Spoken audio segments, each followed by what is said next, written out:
Welcome sa DRS 2.0. Fresh at nagbabagang happenings ba ang hanap mo? Mga padabarkads man yan o mga trending topics? Pues, sagutan natin yan. Kaya naman isubscribe nyo na ang ating channel para sa mga nagbabagang balita everyday.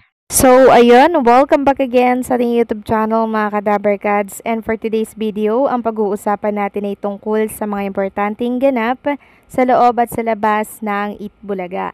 So, kanina nakasama natin ang mga singing queens dito po sa opening number ng Itbulaga. At kahit nga maulan sa ibang parte po ng ating bansa at meron pong bagyo mga kadabarkads, tuloy na tuloy pa rin ang pagsugod bahay mga kapatid ng Itbulaga. Narin nga po at sa covered court, inipon ng Itbulaga ang mga kalahok po sa sugod bahay mga kapatid para syempre makapagbigay sila ng tulong at papremyo kahit na masama po ang panahon dito po sa iba't ibang panig ng ating bansa. At kanina nga po inilabas ng Direk Patsyapay ang short video clips na kung saan ay makikita nga dito na inabutan po sila ng ulan habang tinatahak po nila itong susugurin po nilang lugar kanina. Samantalang pag-usapan naman natin ang tungkol dito sa paparating na concert po nila Elvis Presley at na tatlong clones na kasama niya po.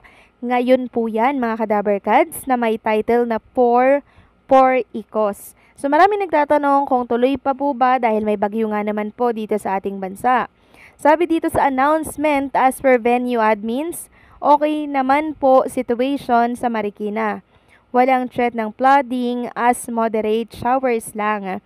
Tuloy po yung event mamayang gabi, excited na kami to perform. So yun po yung announcement mula sa team po ni Jerome Ibardome. At sabi nga po dito sa nauna nilang announcement, guys, rain or shine, tuloy po ang concert. Wag lang pong malabagyo ang conditions na malalagay tayo sa alanganin.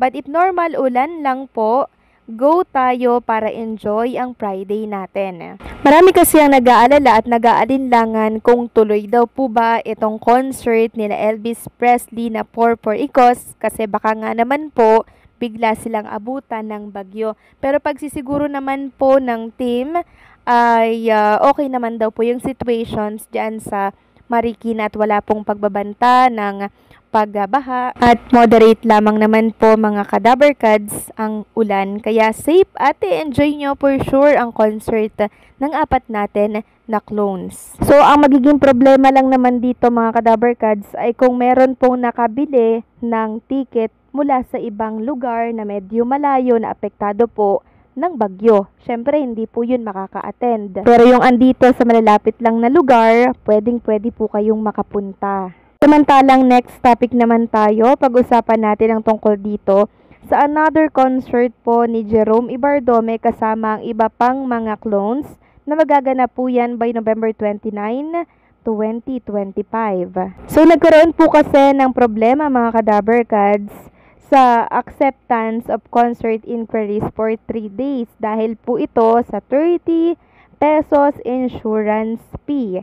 Dahilan para itigil muna nila yung pagtanggap ng mga inquiries para sa concert na to. So nagsalita po kasi ang producer ng naturang concert. Sabi po ni JRM Asto, "Good afternoon, I am JR, the producer of the Timeless Legends concert at Bertis Ayala Mall. We will be temporarily stopping the acceptance of concert inquiries for 3 days. Inquiries will resume on September 29, 2025 due to an incident where we received a payment that included a 30 pesos insurance fee scam via GCash. We would like to clarify to everyone that when making payments, please ensure that the 30 insurance charge does not appear on your GCash transaction to avoid any issues.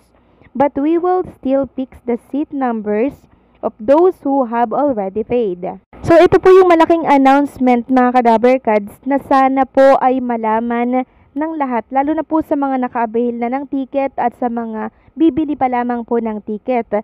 Kasi once po na merong 30 pesos insurance fee, ang hirap po niyan mga kadabarkads, nagkakaroon po talaga ng problema. So mapapagkatiwalaan naman natin si JRM Asto And hindi pa man natin nakikilala si Jean Jordan sa Itbulaga, magkakilala na po sila niyan. Sabi nga po ni Jean Jordan, partner ko po ito. Kung may tiwala kayo sa akin, mas magtiwala kayo sa kanya kasi siya po din ang dahilan kung bakit po nandito ako ngayon. So, meron talaga tayong mga Dabbercads na talaga naman pong nag-i-include ng 30 pesos insurance fee. Sa takot siguro na sila po ay ma-scam, kaya pwede po nilang mabawi just in case yung kanilang mga binayad. So, wag po tayong mag-alala kasi legit naman po si JRM Asto. At alam nyo ba mga Kadabbercads, dalawa po pala ang producer dito sa malaking concert na magaganap by November 29, 2025. Bukod po kay JRM Asto, kapartner niya pala itong Tinig at Musika Talents Management Services. Kaya pala malalapit sila Jerome, sila Matt Monroe, or si Roel Carino dito po sa mga page na to dahil ito po pala isa sa mga producer ng kanilang malaking concert. Samantalang pag-usapan naman natin ang tungkol dito sa isang executive na mula po sa Kapuso Network na ngayon ay Dabbercads na. Yes, certified kapatid na po siya. Walang iba kundi po si Mr. M or si Johnny Manahan kasama po ang 11 celebrities na pumirma na po ng kontrata dito po yan sa Kapatid Network or sa TV5. Sabi nga dito sa News 5, Johnny Manahan at 11 pang celebrities, mga certified kapatid na. Star maker na si Johnny Mr. M. Manahan, katuwang si Mr. M ng Media Quest Artist Agency sa paghubog ng bagong kapatid celebrities. So nakakatuwa lang mga Kadabbercads dahil talaga naman po nagsisilipatan na yung taga-ibang network dito po sa TV5. Kasi syempre may mga offer, may mga project po silang gagawin dito sa Kapatid Network. Kung baga kung saan may project at kung saan kikita, dun po sila pupunta. At ngayong Friday nga mga Kadabbercads, marami na naman po ang naghahanap dito kay Maine Mendoza kasi ngayon sa live po ng Itbulaga, wala po si Maine Mendoza. Kahapon po kasi nag-appear po siya sa Itbulaga. So okay na po mga Kadabbercads yung nasilayan natin sa Maine Mendoza kahit isang araw lang.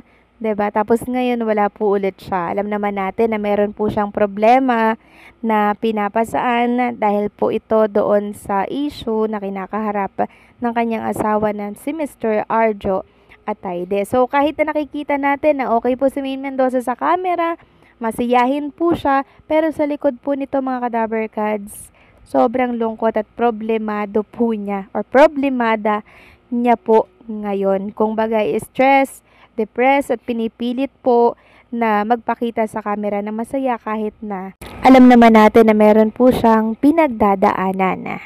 So, sa inyo ito mga Kadabbercads, please comment down below.